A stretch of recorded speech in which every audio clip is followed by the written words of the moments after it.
Bonjour mes reines, je vous retrouve aujourd'hui pour une nouvelle vidéo de planeur. Euh, comment organiser sa vie quand on est neuroatypique, qu'on a une maladie chronique, qu'on est donc du coup plus facilement fatigué et que tous les jours ne se ressemblent pas en fait au niveau productivité, mais ne pas procrastiner et être productive malgré tout à ma façon.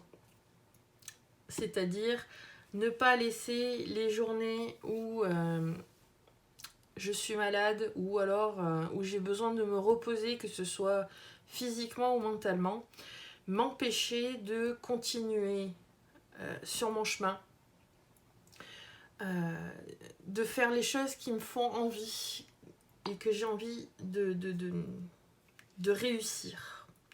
Donc aujourd'hui, je vais partager avec vous ce que j'ai fait. Et je ne vais pas vous le cacher plus longtemps. J'ai été beaucoup plus productive que la semaine dernière. Enfin, en tout cas que les derniers jours. C'est parti!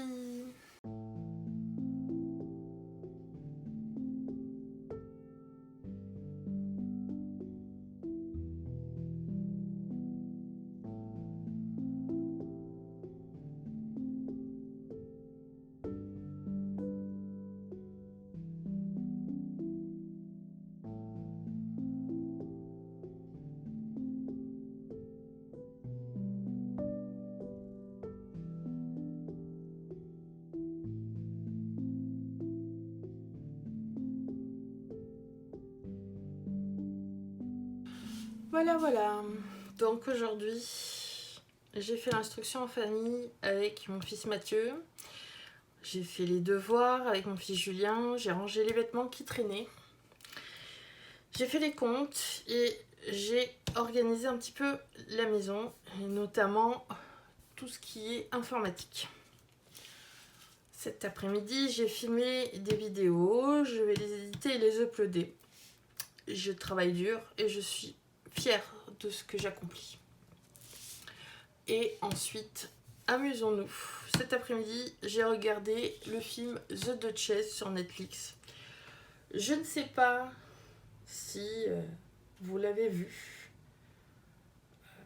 Alors, le film en lui-même est bien, mais alors, quelle histoire de merde. Désolée, hein.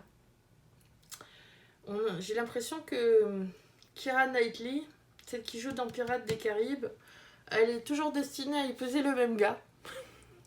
Pourquoi de film en film. Et ben il y avait un reste de cette mexicaine pour ce midi et ce soir ce sera soupe maison. Pour continuer avec le fameux challenge des plats maison.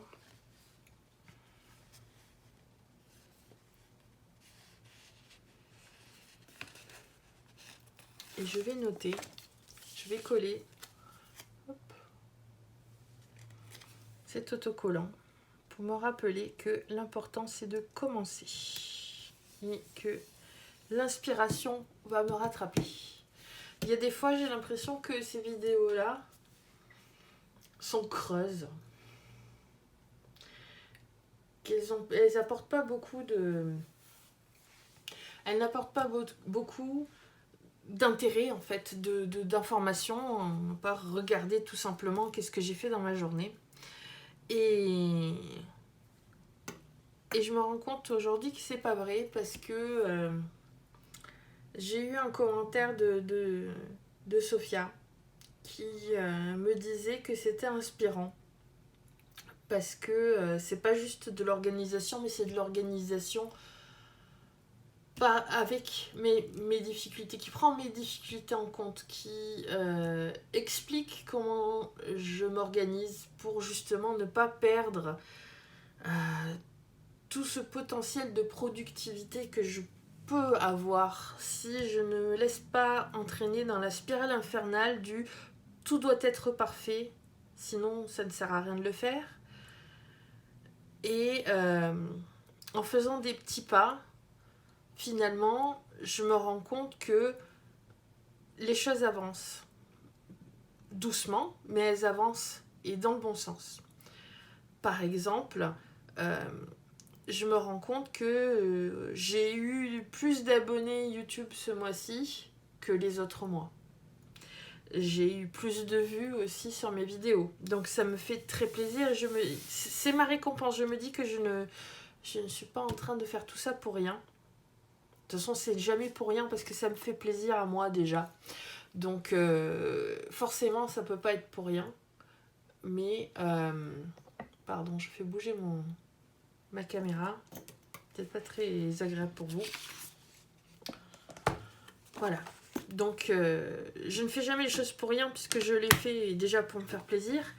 Mais je me dis que si d'autres personnes sont dans le même cas que moi, avec une neuroatypie ou une maladie chronique ou un problème quelconque, peut-être une dépression ou en tout cas une difficulté à avancer dans la vie de tous les jours qui fait qu'elle n'a pas les mêmes opportunités que les autres, que les personnes entre guillemets normales, qui sont la norme d'avancer, eh bien peut-être que j'amène un tout petit peu d'espoir à cette personne, ou en tout cas des idées. Et voilà. Et si c'est le cas, dites-le moi. Dites-le moi, ça me ferait tellement de bien. Je vous dis à demain pour une prochaine vidéo. N'hésitez pas à vous abonner à mon channel pour n'en louper aucune. Et à me laisser un j'aime et un commentaire. Ça me fait plaisir. Ça illumine ma journée. Voilà. Et j'espère que vous avez passé une journée merveilleuse et que les suivantes n'en seront pas moins fantastiques. Je vous dis à demain. Au revoir.